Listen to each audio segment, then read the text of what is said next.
A warm welcome to all. So today we are going to learn about the oligosaccharide processing in the Golgi compartments. तो हमने देखा कि जो endoplasmic reticulum है उसमें modification होती है प्रोटीन की by the addition of the oligosaccharide chain, और फिर उसके बाद क्या होती है, वेसिकल की फॉर्मेशन होती है और वो जाती है गोल्गी बॉडीज़ में। ठीक है, तो जो गोल्गी बॉडीज़ है वो फॉर्म हुई है 5 गोल्गी सिस्टर्ने से। जो फर्स्ट गोल्गी सिस्टर्ने है उसे हम कहते हैं सिस गोल्गी नेटवर्क, और जो सेकंड है उसे हम कहते हैं सिस सिस्टर्ने, और जो थर्ड है उसे कहते हैं हम मिड सिस्टर्ने, और जो फोर्थ है वो कहते हैं ट्रांस सिस्टर्ने, और जो फिफ्थ है उसे हम कहते हैं ट्रांस गोल्गी नेटवर्क। हर एक सिस्टर्ने से जब दूसरी सिस्टर्ने में प्रोटीन जाएगी तो वो जाएगी with the help of vesicle, यानी कि वेसिकल फॉर्म होगी, फिर वो नेक्स्ट वाले सिस्टर्ने की मेम्ब्रेन से क्या हो जाएगी, बाइंड हो जाएगी। ठीक है, तो इस तरीके से क्या है, एक सिस्टर्ने से दूसरे सिस्टर्ने में ट्रांसपोर्ट होगी प्रोटीन। फिर जब फिफ्थ सिस्टर्ने में प्रोटीन पहुंच जाएगी उसके बाद एक और उसके बाद वेसिकल फॉर्म होगी। फिर जो वेसिकल होगी वो सेल के एक्सटीरियर में भी जा सकती है, लाइजोसोम भी फॉर्म कर सकती है और प्लाज्मा मेम्ब्रेन में भी जाके बाइंड हो सकती है, यानी कि उसकी फॉर्मेशन में भी हेल्प कर सकती है। ठीक है, तो हमने देखा था कि जो लास्ट प्रोडक्ट था एन ग्लाइकोसाइलेशन का वो था कुछ ये, जो प्रोटीन है उसके साथ जो जुड़े हुए थे 2 फॉस्फेट ग्रुप। ठीक है, और उस 2 फॉस्फेट ग्रुप के साथ जुड़े हुए थे हमारे 8 मैनोस ग्रुप। ठीक है, और ये ट्रांसपोर्ट हुए थे कहाँ पे, गोल्गी बॉडीज़ की तरफ। और 2 ये जो ब्लैक कलर में दिख रहे ये थे एन एसिटाइल ग्लूकोसामाइन, और जो 2 फॉस्फेट थे वो तो आर्सेनिक के साथ ही अटैच है तो वो यहाँ पे शो नहीं किए हुए हैं। तो ये 2 थे एन एसिटाइल ग्लूकोसामाइन और ये 8 थे मैनोस ग्रुप। ठीक है, और ये ट्रांसपोर्ट हो जाएंगे कहाँ पे, गोल्गी में। सो यहाँ तक आपको समझ आ गया होगा क्योंकि हमने ये लास्ट में भी पढ़ लिया था ईआर के केस में, एन एसिटाइल ग्लाइकोसाइलेशन के केस में, कैसे एन अमाइनो एसिड के जो कि एस्पेराजीन है उसके अमाइन ग्रुप में ऐड होंगे 2 फॉस्फेट, उसके बाद ऐड होंगे 2 एन एसिटाइल ग्लूकोसामाइन, और उसके बाद होंगे जो लास्ट प्रोडक्ट था उसमें थे 8 मैनोस के मॉलिक्यूल।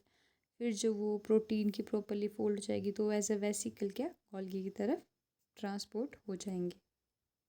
अब क्या होगा, जो फर्स्ट सिस्टर्ने है वहाँ पे कोई मॉडिफिकेशन नहीं होगी, यानी कि जो सिस गोल्गी नेटवर्क है वहाँ पे कोई मॉडिफिकेशन नहीं होगी सिस, और फिर वो वेसिकल के फॉर्म में नेक्स्ट वाली सिस्टर्ने की तरफ जाएगा जो कि है सिस सिस्टर्ने। यहाँ पे क्या होगा, रिमूवल होगा 3 मैनोज का with the help of the enzyme mannosidase. ठीक है, यहाँ पे रिमूवल हो गया 3 का, यहाँ पे आप देख सकते हैं कि ये 3 वाले रिमूव हो चुके हैं, यानी कि हमारे पास 8 थे, अब हमारे पास सिर्फ कितने बच के मैनोज, 5। ठीक है, 5 मैनोज बच के यहाँ पे। फिर इसके बाद वेसिकल की फॉर्मेशन होगी और नेक्स्ट सिस्टर्ने में चला जाएगा जो प्रोटीन है, तो वो होगा मीडियल सिस्टर्ने। यहाँ पे क्या होगा, यहाँ पे यूडीपी के साथ अटैच्ड हुआ होगा एन एसिटाइल ग्लूकोसामाइन ट्रांसफेरेज। ठीक है, यानी कि यहाँ पे क्या होगी, एक और एन एसिटाइल ग्लूकोसामाइन की मॉलिक्यूल की अटैचमेंट हो जाएगी जो कि हम यहाँ पे देख सकते हैं ब्राउन कलर में। और उसके बाद क्या होगा, उसके बाद जो 2 मैनोस के मॉलिक्यूल हैं वो फिर से रिमूव हो जाएंगे।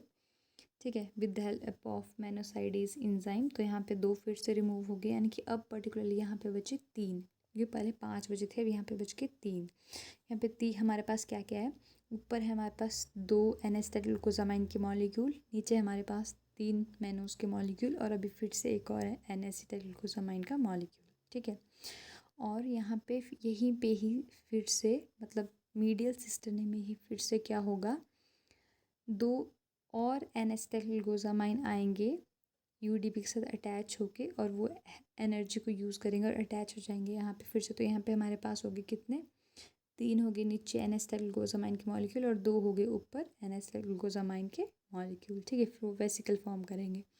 जो ये लास्ट वाला यहाँ पे जो ये दिख रहा है डायग्राम, और जो चेन दिख रही है, इसको हम कहते हैं कोर ओलिगोसैकेराइड, बिकॉज ये 5 है, यानी कि जो 2 एसिटाइल ग्लूकोसामाइन और जो 3 मैनोज हैं ये कभी भी रिमूव नहीं होते, इसलिए हम इनके कहते हैं कोर ओलिगोसैकेराइड्स। ठीक है, तो फिर ये जो नेक्स्ट सिस्टर्ने में क्या ट्रांसपोर्ट हो जाएंगे जिसका नाम है ट्रांस सिस्टर्ने। यहाँ पे क्या होगा, जो यहाँ पे ये चीज़ है वहाँ पे अटैच होंगे 3 यूडीपी किसके साथ, गैलेक्टोट्रांसफेरेज के साथ, यानी कि जो गैलेक्टोज है उसकी ट्रांसफ़र होगी और उसकी अटैचमेंट होगी यहाँ पे एन-एसिटिल ग्लूकोसामाइन के साथ। ठीक है, तो हमारे पास वो हो गया। अब उसके बाद नेक्स्ट में क्या आएंगे, 3 CMP के साथ आएंगे 3 सिएलिक एसिड। ठीक है, जो 3 सिएलिक एसिड है वो यहाँ पे अटैच होंगे, जो कि ब्लू कलर में आपको दिख रहे हैं। ठीक है, अब इसको कहते हैं हम कॉम्प्लेक्स ओलिगोसैकेराइड, जो कि प्रोटीन के साथ क्या अटैच हो चुका है, और जो ये CMP हो गई क्या हो जाएगा, रिमूव हो जाएगा।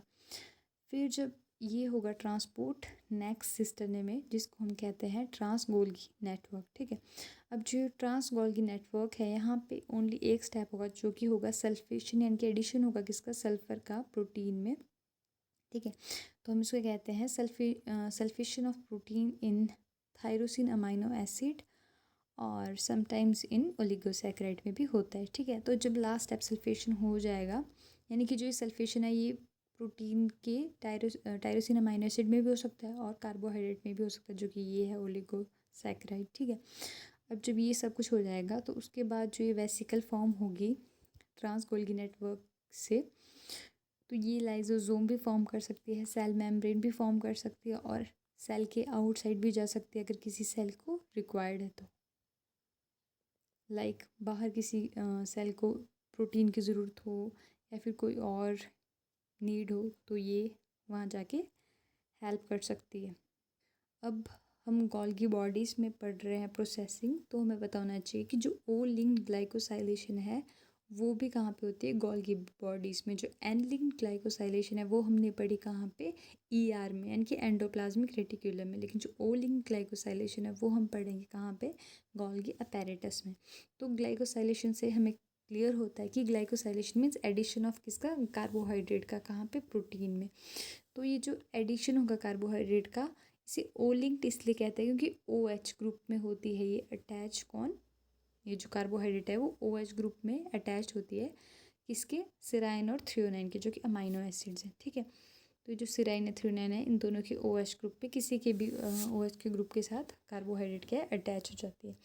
और हाइड्रोक्सी प्रोलीन और हाइड्रोक्सी लाइसिन के केस में भी ये अटैच हो जाती है, लेकिन प्रोलीन और लाइसिन के केस में अटैच नहीं होती है, और ये होता है only in case of collagen protein के केस में। बिकॉज आप यहाँ पे देख सकते हैं हाइड्रोक्सी प्रोलीन ये ऊपर वाली है और जो हाइड्रोक्सी लाइसिन है ऊपर वाली है, और ये ओनली क्या है, ये है ओनली लाइसिन और ये है ओनली प्रोलीन। ठीक है, तो यहाँ पे आप देख सकते हैं यहाँ पे OH ग्रुप है लेकिन यहाँ पे OH ग्रुप नहीं है, यहाँ पे OH ग्रुप है लेकिन यहाँ पे कोई OH ग्रुप नहीं है। सो ठीक है, तो इसको अटैच होने के लिए OH ग्रुप चाहिए, तो इसलिए ओनली हो सकती है अटैच OH ग्रुप से किस केस में, हाइड्रोक्सी प्रोलीन के केस में और हाइड्रोक्सी ग्लाइसिन के केस में, वो भी किस केस में, ओनली कोलेजन प्रोटीन के केस में। ठीक है, ये जो कोलेजन प्रोटीन है उसके केस में ये होता है। तो फिर अगर हम ओ लिंक ग्लाइकोसाइलेशन देखें तो यहाँ पे आप देख सकते हैं, यहाँ पे हमने सीराइन बनाया हुआ है। ठीक है, तो सीराइन के जो OH ग्रुप है उसके साथ एडिशन हो जाएगा किसका, N-एसिटाइल किसका, ग्लूकोजा गैलेक्टोजामाइन का। ठीक है, जो कि UDP के साथ अटैच हो जाएगा, फिर UDP यूज़ हो जाएगा और अटैचमेंट हो जाएगी गैलेक्टोजामाइन की। उसके बाद अटैचमेंट होगी किसकी, गैलेक्टोज की। उसके बाद गैलेक्टोज आएगा UDP के साथ ही, और यहाँ पे ग्लूकोजामाइन के बाद अटैच हो जाएगा। ठीक है, उसके बाद यहाँ पे हमारे पास आता है गैलेक्टोज। पहले देखो ग्लूकोजामाइन आ गया, ठीक है, उसके बाद ग्लूकोजामाइन के गैलेक्टोजामाइन आ गया, उसके बाद हमारे पास क्या आ गया, गैलेक्टोज आ गया। फर्स्ट गैलेक्टोजामाइन, उसके बाद सेकंड आ गया गैलेक्टोज, और थर्ड आ जाएगा सिएलिक एसिड, वो भी CMP के साथ। ठीक है, तो थर्ड जुड़ गया CMP के साथ, CMP रिमूव हो जाएगा और सिएलिक एसिड जुड़ जाएगा गैलेक्टोज के साथ। ठीक है, सो इस केस में ओनली ये 3 ही जो ये शुगर बोल सकते हैं, ये जो शुगर्स हैं वो अटैच होंगी इसके साथ, प्रोटीन के साथ। और ये वरी करता है फ्रॉम प्रोटीन टू प्रोटीन की किस प्रोटीन के साथ कितने कार्बोहाइड्रेट्स जुड़ेंगे या फिर कौन कौन से मतलब शुगर्स जुड़ेंगे, यानी कि कितने लिंक होंगे, ये प्रोटीन टू प्रोटीन वरी करता है। जबकि जो N-एसिटाइलग्लाइकोसाइलेशन है उसमें पर्टिकुलर है कि हाँ जी मॉलिक्यूल जो इसके जुड़ने हैं तो 9 ही जुड़ने हैं, मैनोज के ग्लूकोज के 3 ही जुड़ने हैं, और N-एसिटाइल ग्लूकोजामाइन के 2 ही जुड़ने हैं। पर इस केस में ये वरी करता है फ्रॉम प्रोटीन टू प्रोटीन। अब जो ग्लाइकोसाइलेशन है वो क्यों इम्पॉर्टेंट है, ये इम्पॉर्टेंट है सेल टू सेल रिकोगनिशन के लिए। अब जो म्यूसिन कार्बोहाइड्रेट चेन है वो यहीं पे अटैच्ड हुई होती है। और जो प्रोटियोग्लाइकेन जो फॉर्म होता है वो भी यहीं पे, मतलब वो भी इस मॉडिफिकेशन के कारण ही फॉर्म होता है प्रोटियोग्लाइकेन, यानी कि प्रोटीन में ग्लाइकेन का एडिशन भी यहीं पे ही होता है। ठीक है, so that's all about O linked glycosylation. Thank you for watching this video.